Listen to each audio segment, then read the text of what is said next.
Mics are hot.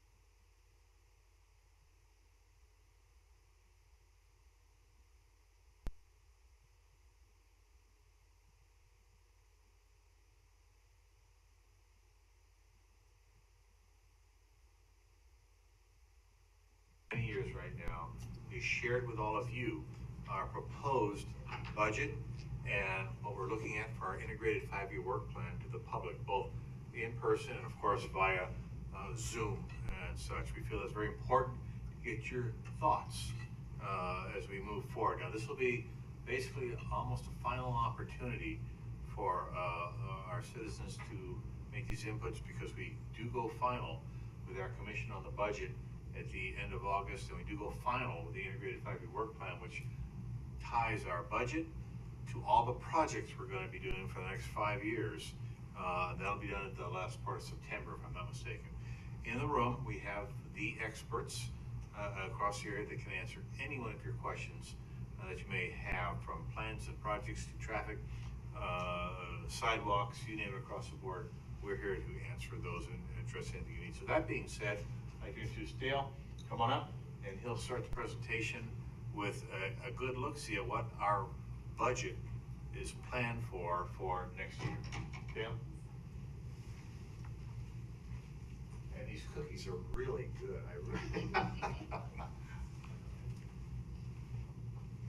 Thank you, Director. My name is Dale Couperis. I'm the district engineer for ACHD. I am not Christine Tanner. I'm pinch hitting for her tonight. And I'm going to do the fiscal year 24 proposed budget. Revenue summary, we're proposing a total budget of $231.9 million, of which 47 is from property taxes, 41 is from highway users fund, and then about 20 million of impact fees. And then we're proposing to use a little over 30 million from our future facilities reservation. This pie chart here has how that revenue is broken down. About 21% of our revenue comes from property taxes. State Highway Users Fund is about 18%. The cash reserves is 17%, and the future facilities is 13%. And as you can see, impact fees on the bottom in the purple, that's about 9%. Proposed expenditures are broken out on this pie chart. Capital projects are slated to be about 45% of the budget.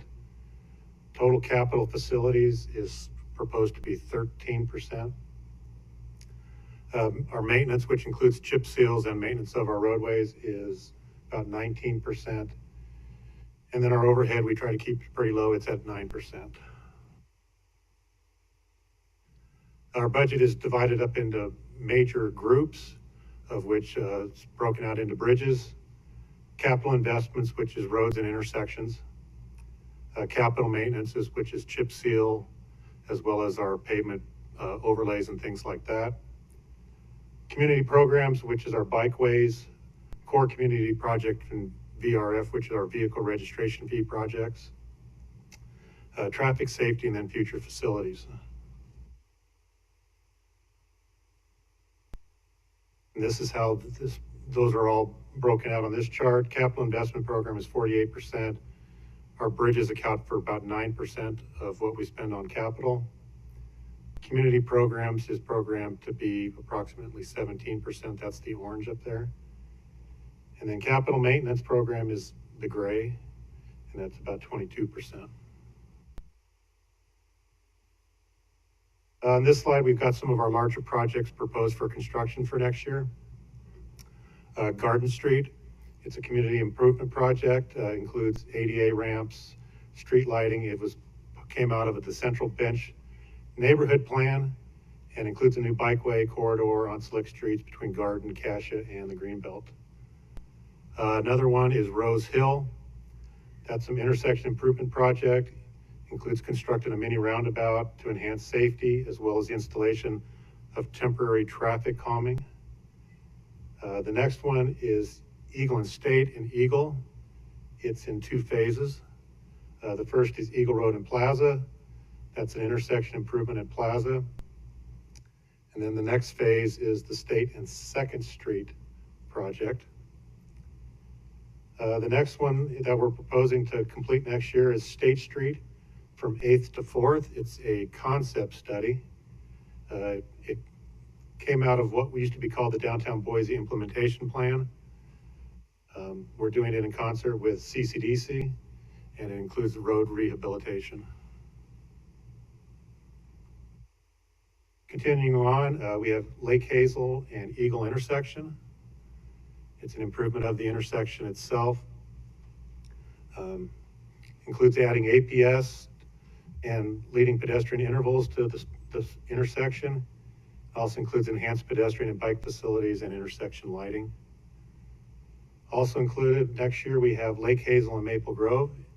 It's supposed to be a roundabout. And then Eagle Road from Lake Hazel to Amity, that's going to be done in conjunction with the intersection at the top of the slide. Widening it to 5 lanes, 2 lanes each direction, medians in locations in the center of the roadway. Also includes a roundabout at Eagle Road and Taconic. Moving on, we have 2 Star Road bridges. Both are south of McMillan. These 2 are pretty close to each other. They're probably within 500 feet of each other. One is over the Lawrence Kennedy Canal, and that's part of our bridge maintenance program. And then the next one is on 5 Mile Creek, and it's also part of the bridge program.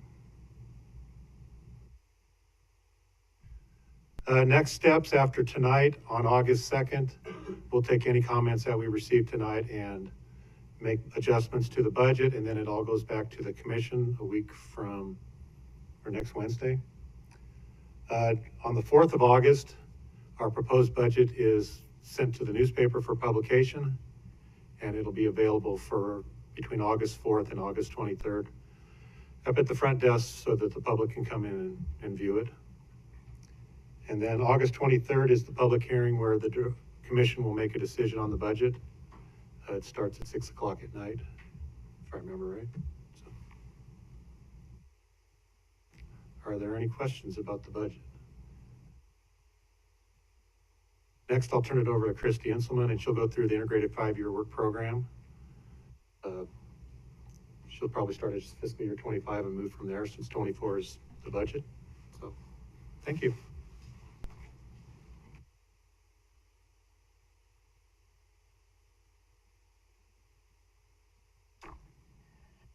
All right. Well, good evening, everybody, both here in the auditorium as well as those that have joined us online. So for the record, I am Christy Inselman. I'm the Planning and Programming Supervisor here at ACHD, and it's our department that produces the Integrated 5-Year Work Plan. It's an annual update that we do. So we're excited to share with you the 24-28 Integrated 5-Year Work Plan, the initial draft. Before we dive in, we continue to innovate and reimagine how this plan and its components are available to the public and our partners. The map and project sheets that I'll show you guys during my presentation, we continue to upgrade. So we've upgraded those this year to make them even more user-friendly. And as we finalize this year's update, we're going to move into next year. We'll continue to look for opportunities to evolve and enhance the project process for everybody. We always like to start, because some people are new to the process of what the Integrated 5-Year Work Plan is and what it does. So we like to touch on that before we really get into the meat of the plan itself. So the Integrated 5-Year Work Plan is a tool that integrates the construction and maintenance program into one place. It implements the long-range plans. We have neighborhood plans. We have our capital improvement plan, which is a 20-year plan for our roads and intersections. Our bike master plan, so it integrates all those in one place. It's our outward-facing document that informs the public and our partners what our current and future plans are going to be for the road network within Ada County. It also creates a necessary layer of transparency for our planned activities. It's a vital tool to help us coordinate both internally and externally with the public and our partners. So the things that I talked about that feed into that integrated 5-year work plan, it's not done in a vacuum. There's a lot of adopted plans and coordination with our partners. So from this graph, you can see we start our cities and counties develop comprehensive plans on how they anticipate the county will develop and grow and the land uses. So it does start there. We work, that feeds into the Communities in Motion 2020. It's a demographic projections and travel demand models where we anticipate traffic and the public will be using our system. We have a strategic plan, those all flow in together. And then you can kind of see all the little icons there. So we have all of these internal documents as well that feed into that. So we have our asset management, our ADA plan, the bike master plan, neighborhood plans, and our capital improvement plans. And a lot of those plans, they're updated regularly. So they aren't stagnant documents that just sit. We go back out to the public. How can we improve our neighborhood plans? We go out every single year with new areas. Our capital improvement plan, we update that every few years. And all of that feeds into the development of the integrated 5-year work plan.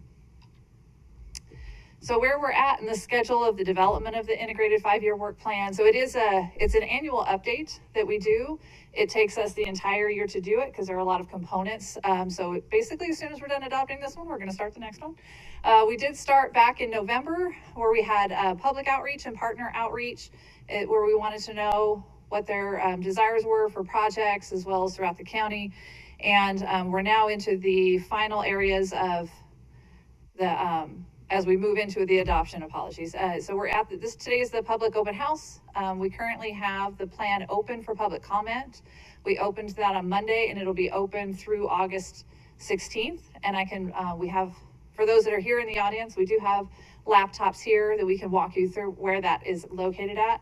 And online, I'll do a demonstration of where you can find the information and how you can provide a comment on the map itself, or on the projects, not just map. And then, as Dale discussed, we do have the budget that is scheduled for adoption in front of our commission on August 23rd. And then the actual integrated 5-year work plan itself, we would take to our commission on September 27th. So what we have done thus far, I just wanted to touch on the public outreach from the first round. We did an interactive map and surveys where we just left it wide open. We wanted the public to tell us, where do you want improvements? We saw a huge response to that. We were super excited. We had over 1,300 individual comments that we received from the public. So as you can see, there's a lot of need in Ada County. There are a lot of projects that need to be done, and there's a lot of people that are very interested in that. So that's great. We also had 70 people that subscribed to the integrated 5-year work plan page, so they get updates every time something happens with it. We distributed posters to libraries, businesses during that original public outreach. There's also neighborhood groups throughout Ada County. We reach out to them to be involved in the process and provide their feedback. And then we have ACHD advisory committees, and we also reach out to them during this first public outreach. So I did want to highlight, these are just small pieces to the plan. There are hundreds of projects that are actually in the integrated 5-year work plan, but I did want to highlight some of those things that we have upcoming soon for construction. So Dale touched on most of the 24 things that I have on my list.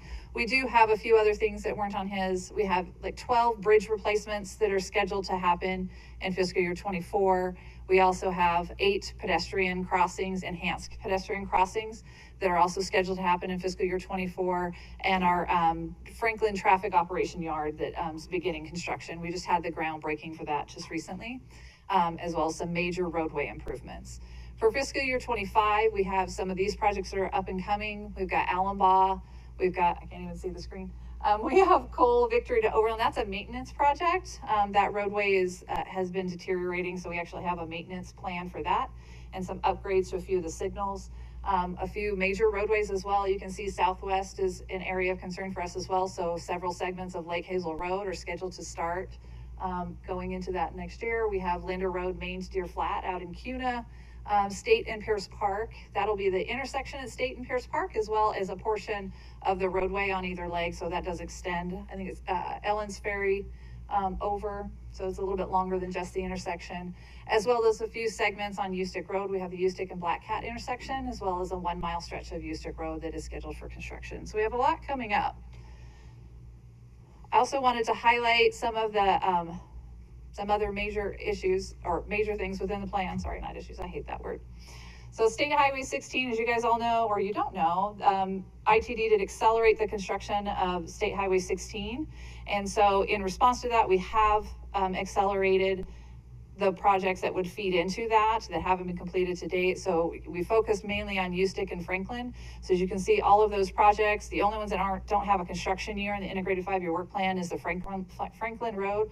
All of the Ustick Road segments have a construction year. We also have some really big projects. We have some bridge needs throughout the county, and we're not talking small bridges. These are gigantic bridges. So we have the Eckert Road Bridge. There's a couple different bridge sections there. We're starting a concept study for that project in 24. That's a 2-year concept. So that's a ton of public involvement. We'll go out to the public, what we want there. That park is right there. There's a lot of bike ped traffic, so that one's a big one we have coming up. The Emerald Street overpass over the freeway, that is scheduled for construction in 28, 29. Fairview Avenue bridges, those are also really gigantic bridges. Those we have concepts starting 24 and 25 also. 5 Mile Road overpass, that is scheduled for construction 28. And then the Linder Road overpass, which is a mile segment, so Overland to Franklin, that is also scheduled in the draft plan for construction 26 to 27. So as you can see, we have some really gigantic projects that are coming through in just the next few years. We also want to highlight our community programs projects that we have coming up and where we're at in the phase. Like 32nd, we have that design starting next year. We also have our access to opportunity projects. For those of you online or that are here that may not be aware of the access to opportunity projects, this was a grant that we received for design funding for 26 different projects throughout Ada County, and specifically for areas that were gaps in the system for transportation dependent communities. And so we have this gigantic design project that's starting in 24. So we have 26 in that. That's very exciting to see. We had our Capitol Boulevard project we finished a concept study on that last year, and we have that design starting in 25. Collister, again, that was another concept study, but we have construction 28. Columbia Village Bikeway, Horseshoe Bend. I could go through these individually, but here's just a list of a lot of projects that we have coming up in community programs over the next few years. So like I said, those were just a taste of what we have in the integrated 5-year work plan. We have a total of 593 individual projects programmed over the 5 years. That's a lot. That's the most we've ever had in the plan.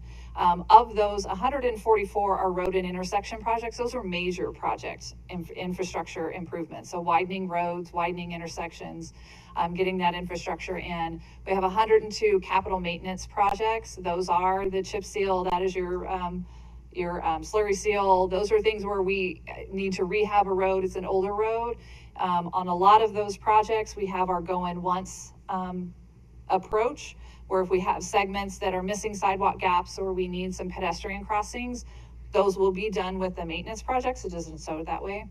We have 89 bridge projects. That's infrastructure that needs to be updated throughout Ada County, and we're excited to see that number in there. And we have 211 community programs projects, so we have huge amount of projects in there. And we also have this plan, we've topped $1 billion. So over the 5 years, we do have some in future, but the total plan itself is $1.1 billion worth of infrastructure improvements. So that's huge. I won't do the little pinky thing. So we're now into our second round of public outreach. So we have our interactive map and survey that is currently open through August 16th.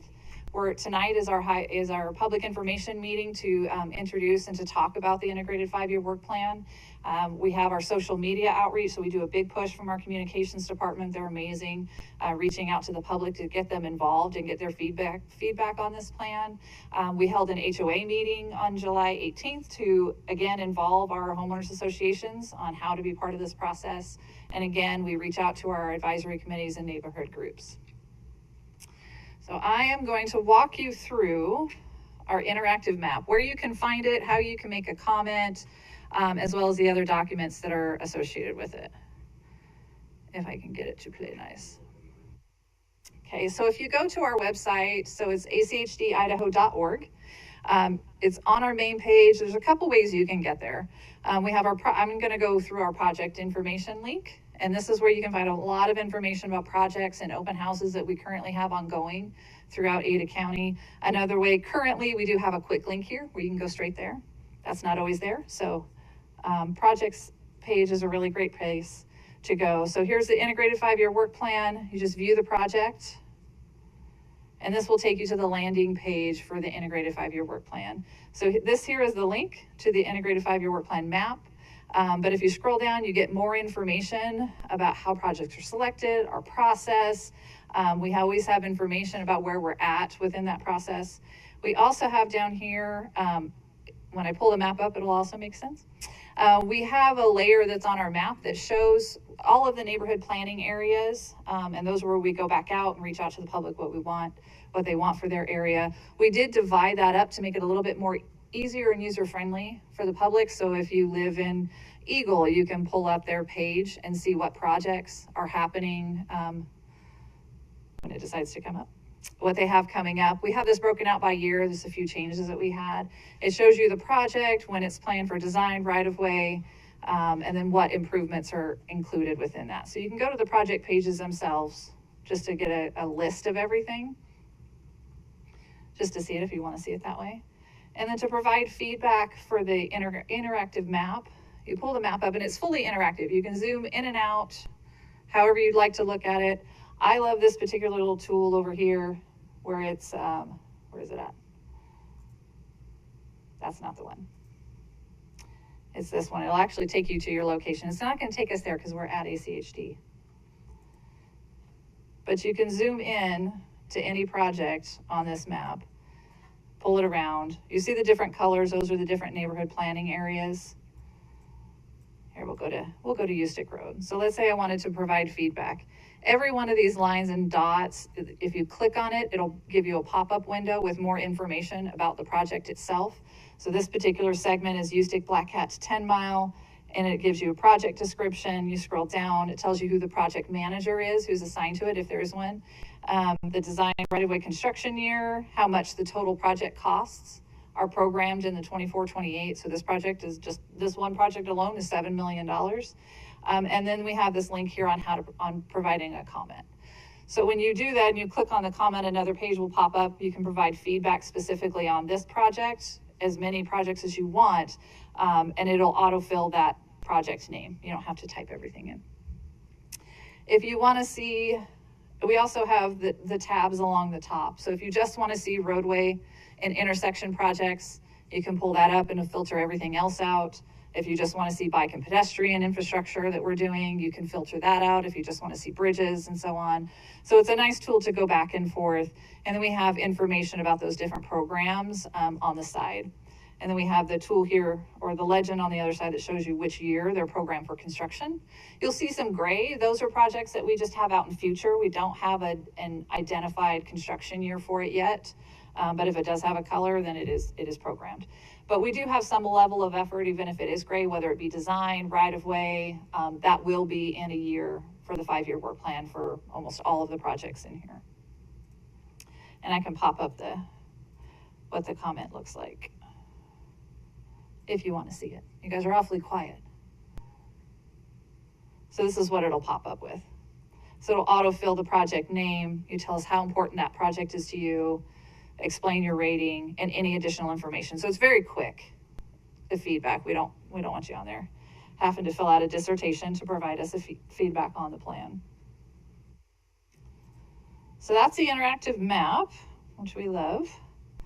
So next step in the process for this particular outreach, we're in the open comment period right now. August 16th is when we would like to have all those comments due. You can reach out. There's multiple ways to reach out. The interactive map, we also have on the project on that web page, there's a link for an email. You can send me an email. You can give me a call. You can write a letter. We will take it all. The next step, so once we receive all that feedback, we will go back to our commission on September 6th and present our commission with what we heard from the public and any recommended changes to the plan, with the final adoption scheduled for September 27th. And now I will stand for any questions that you guys have. If there's any questions from those online, we can take those questions. And then we have staff here and available. We have maps up so we can answer any questions that you have as well. Stacy, do we have any questions from? We do not have Do anybody not. with questions unless somebody wants to raise their hand or let.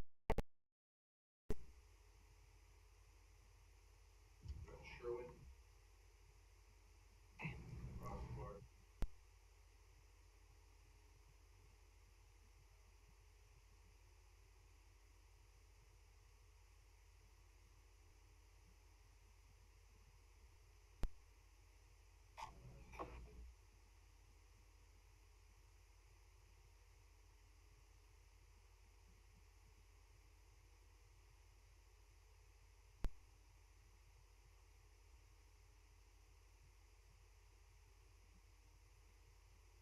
All the projects that go on.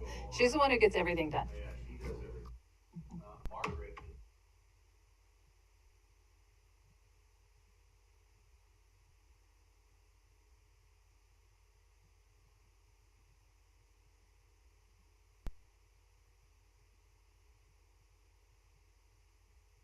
And this is the team.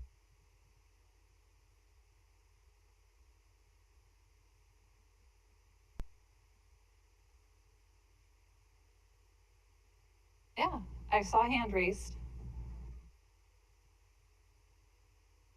Yeah.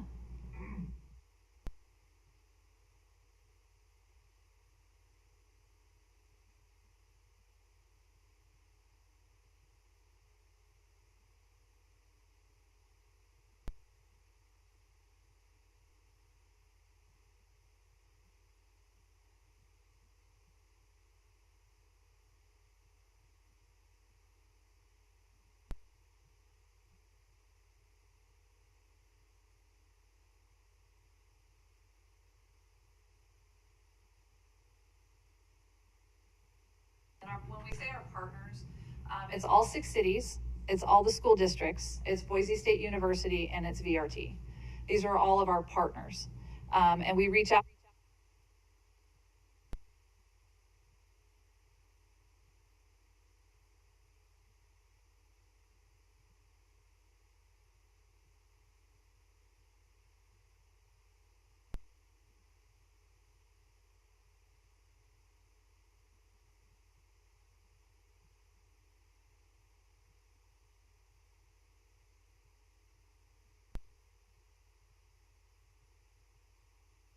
If you inform them of what your wants and desires are too, sometimes that will make it on their list.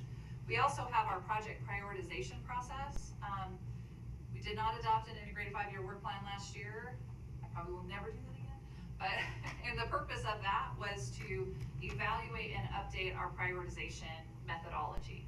It's how we prioritize projects. That's just one component on how projects are chosen to go in the plan, but it helps us understand more. And so that will feed into that. So when a partner agency asks for a particular project, they get additional points in that prioritization methodology. If it's in a neighborhood plan, it gets additional points. If it's near a school, a certain distance within a school, it gets additional points.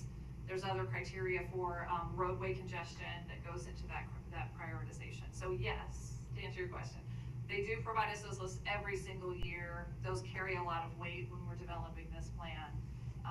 And yes, that's accessible. Everything we have that's been given to us is public record, so we can. How would I go about trying to get that? Who would I talk to? Me, you just email me. We can print it for you, give it to you tonight. That's sweet. That'd be cool. Thanks. Any other questions? Any online? And we can mill about too. You don't have to stay in your seat. You can come over and take a look at the map we've got up, or you can come up and look at the map we have here on display, and we've got staff here to answer your questions. Yes?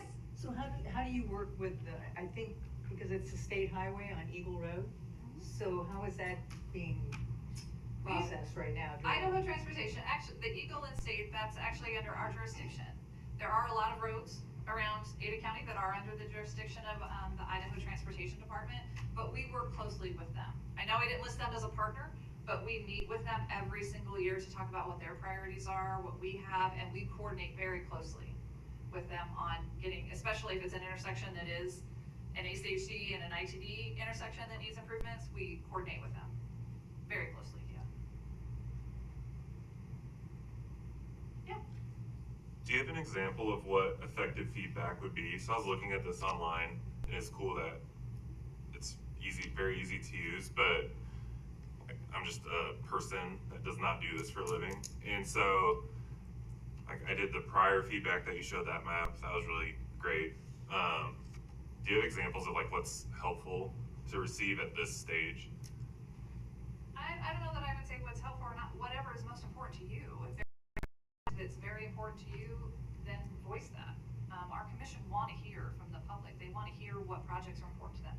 I am shocking to some of the staff here. I am fallible.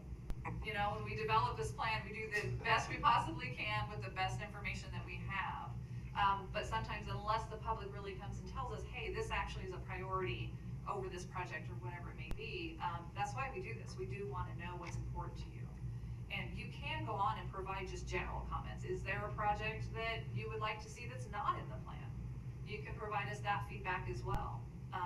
Yeah, so it's just, is this important to you? Is this, you know, there's obviously timing issues. So if, you know, when I receive a comment where it's like, this is a brand new project, I want it constructed next year, that is not feasible. I will tell you that, because we have to design it. If there's right of way we have to acquire, it does take a little bit of time to do the project. So those are harder to work with, but any feedback you provide us, we find that very valuable. And I promise we read every single one. Is there a particular, for the feedback, so like when I went on there, you know, you click on the projects, if there's something that's not on there that's like, I sure hope, and I know it's a part of our area plan and stuff like that, is there a particular place to go for that then? Yes. For stuff that's, because that's kind of what I was trying to get to too, is like, a lot of that stuff's like, seems fine, it's a lot of bridge stuff or whatever, but there's like a bigger piece that I was hoping to be covered, and that's kind of what I was wondering too. Yeah, on the main page, and we can show you on the Okay, maps cool. over here, there should be a general link to provide just general comments. Or we also have the projects email is on that on the main web page too. You can send it back. And just 5-year work plan comment, they all come to me. So I will see all of those, and those all also will be shared with the commission when we get them. Thank you. Of course. Yeah.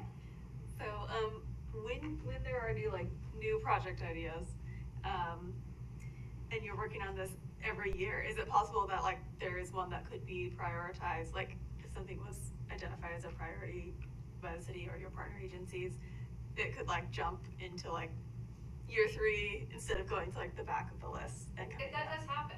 Okay. That does happen. So sometimes with our partners and from the public, for one of the best examples I could probably give you is Capitol Boulevard. That was on 2 partner agencies list, but they had it at the very bottom of their list. It was number 60, and they do give us long lists. It was number 60, and then not in 22 when they gave us our prioritization list, 3 of them ranked it as their number 1 community program project. We immediately put it into concept that next year and got it through the concept phase. And I can go back to my slide, but I think we have that for construction coming up within this plan. That's how quickly that one happened. So absolutely, when we hear from our partners that this is a number 1, and we're hearing from multiple partners and from the public, and it now becomes a priority, it can leapfrog within the plan. Or safety issues too. Those are generally another thing that will have a project come forward much faster.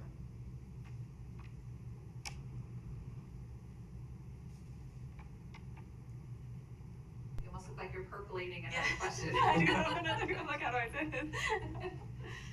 Is there, with smaller projects, like you mentioned, there's 8 enhanced pedestrian crossing. Do you have a general fund that you carry year to year for implementing those on a quicker basis, just because they're smaller projects? Yeah, we have a couple different revenue sources that we utilize. Our funding comes from a variety of locations. One of the funding sources that we have is the vehicle registration fee. That one is very specific to school safety areas, and so we have dedicated funding that comes in for that type of project. We do. So we have, and whenever I'm building the integrated 5-year work plan, we have targets within each of our programs. So a certain target, generally funding-wise, for all of our community programs projects, for our bridges projects, for our capital improvements projects, that's also tied to our impact fees. But we have dedicated funding that goes towards those projects.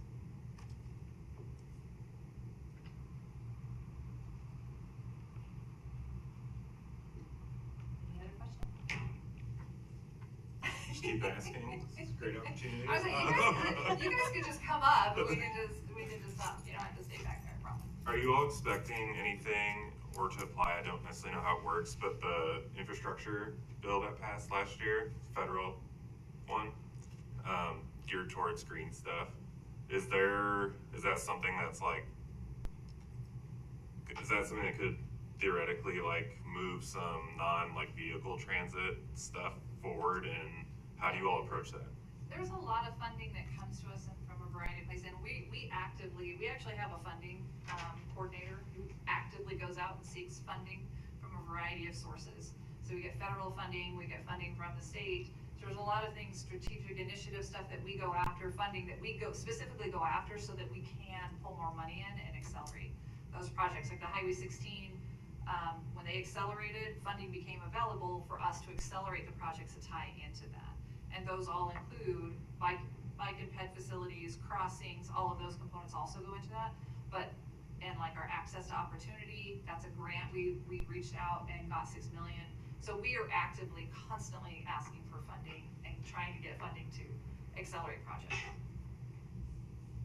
Yeah, our funding coordinator, Tom Furge, he's amazing, and he constantly like, hey, Christy, so I heard about this funding. What do we got? What can we do? So it's all the time. Yeah. I love that I gave him a shout out.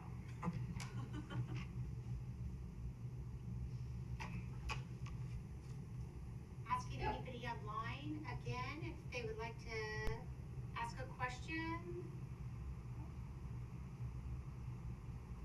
And we'll be monitoring. I think we'll just start milling around and invite you guys to come up and do the maps here on the laptop if you'd like to. And we have cookies. I'm sorry for those of you online, but we have cookies here and water if you'd like to partake in that as well.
On.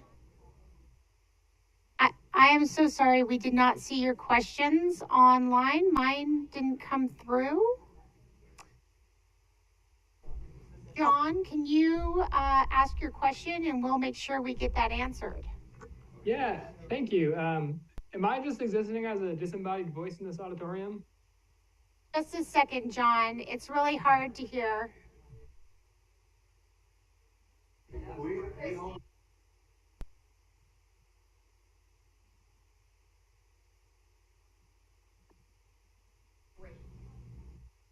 All right, John. Just back First. over. And then this one is Nancy's when Okay. John's done. Sure. So am I just reading off John's, or is John gonna? John's on. Oh, okay.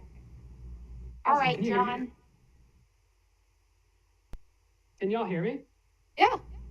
Wonderful, awesome. I guess kind of a two-part question. I know that ACHD designs these projects according to national level standards. One of the things that I know, or I'm guessing about these national standards is that they often are not the best or the most updated design for bicycle infrastructure. And for example, I'm looking at the guide that's referenced in ACHD documents. This is a national level design standard, and the first page is a bike lane with just a single white line separating it from traffic. And we know that those aren't as safe as separated bicycle infrastructure or infrastructure with barriers. So I'm curious if ACHD has a policy for when they diverge from those established standards, or I guess like how you all arrive at when to build more I guess safer bicycle infrastructure versus bike gutters. Right. So we actually developed something a few years ago. It's called our level of traffic stress metrics that we use, and we apply those to every single one of our projects. I know you're probably talking more about our major road and intersection projects, and any of our new ones. Eagle Road is a good example of that, where we're not doing on-street bike lanes on our arterials.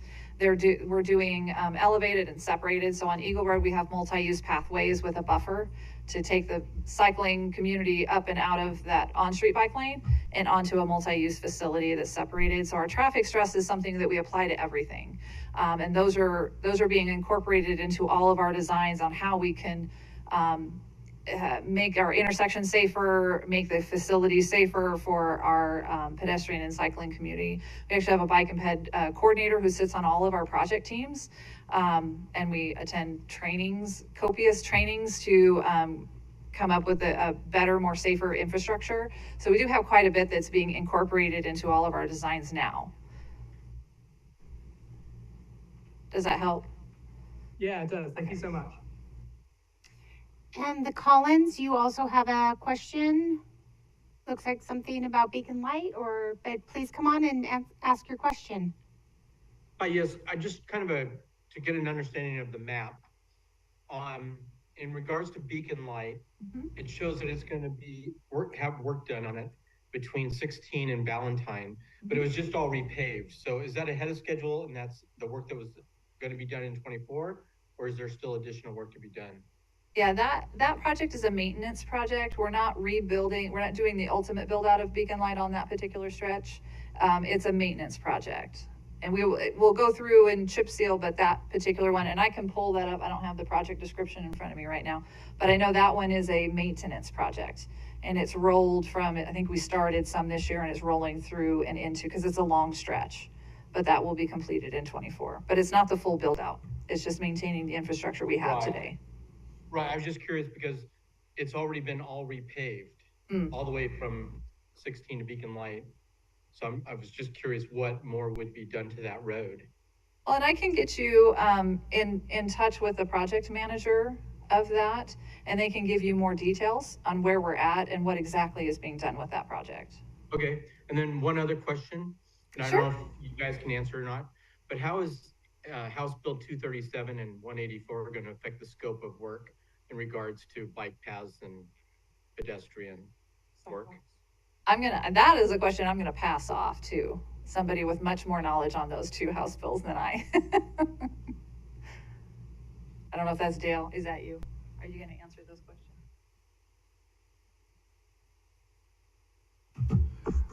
Sir, this is Bruce Wong. I'm the director of the Ada County Highway District. A very good question. Now, at the end of the day, I don't think it's going to have much impact at all. As a matter of fact, as I was sharing a discussion at a ribbon cutting ceremony we had earlier today, when it comes down to safety, I look forward to any court case that anybody would like to raise with the Ada County Highway District with our commission's decision to move forward on a safer environment for all users across the board. The language was very specific when it's basically said for the primary use of motor vehicles. Well, our commission gets to determine what that means. And for all of our projects, we incorporate not only vehicle improvements, road improvements, but pedestrian improvements, cycle improvements across the board. So I truly believe we're in full compliance. At the same token, the commission here will set the standards, and we would look forward to any challenge that any organization would bring us when it comes down to questioning our focus on improving safety for all users. Does that answer that question? Yes, very good. Okay, thank you. And for those of you online, because I see in the chat, repeating the question, so let's see, that question was specifically on House Bill 237 and House Bill 184 was their question that the director just answered. I can't. Oh, I got it. Got it. Sorry. Welcome to hybrid meetings. You get just half. You just get my answer.